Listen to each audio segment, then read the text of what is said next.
El master plan lo que pretende es adelantarse y tener ya las ideas pensadas, no ponerse a pensar cuando surge la ocasión, sino tener un pensamiento previo y un pensamiento que alcance 20 años. Un documento sintético en donde se reflejaran los planteamientos, ideas, sugerencias recabadas tras el análisis y a través de un documento atractivo. Lo curioso de este trabajo es que este master plan, más que un documento de urbanismo tradicional, es un documento que parte mucho de la arquitectura.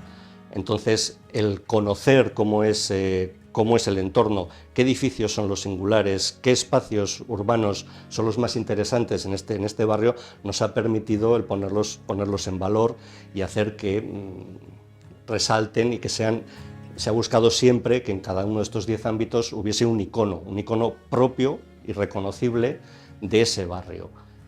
Por ejemplo, Zaramaga tiene condiciones únicas, es el único barrio que tiene un cementerio.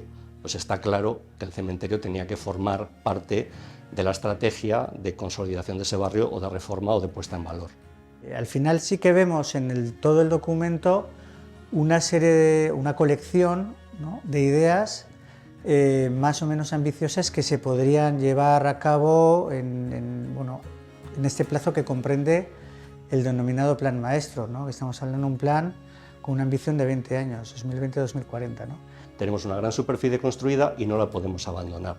Vitoria se convertiría en un centro con una periferia y un anillo, este donut vacío en medio, si no conseguimos que estos barrios vuelvan a resultar atractivos.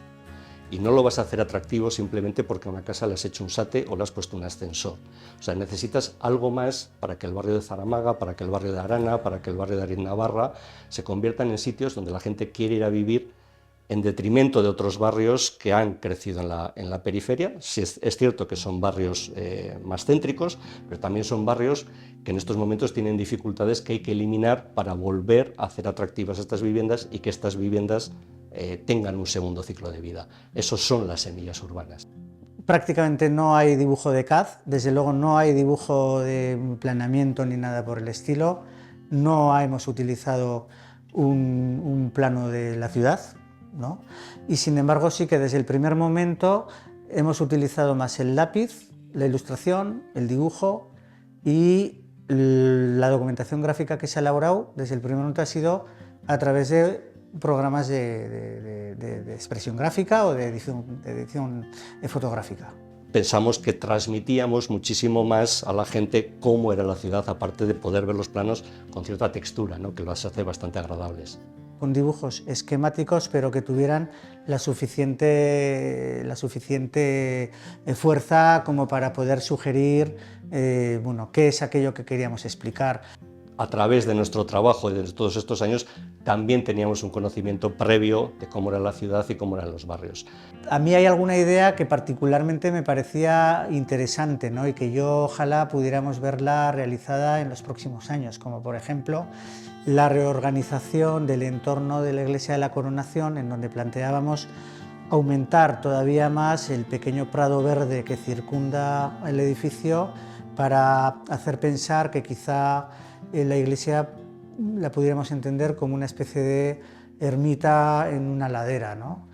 Esa es una idea que a mí particularmente me parecía interesante. Había otras que también tenían cierta ambición y que ojalá las veamos el día de mañana, como por ejemplo un centro logístico de reparto de última milla, o como por ejemplo una cosa que nosotros denominamos el eje de la cultura, ¿no?, que era intentar atar diferentes elementos edificatorios, ¿no?, que estaban vinculadas a la cultura.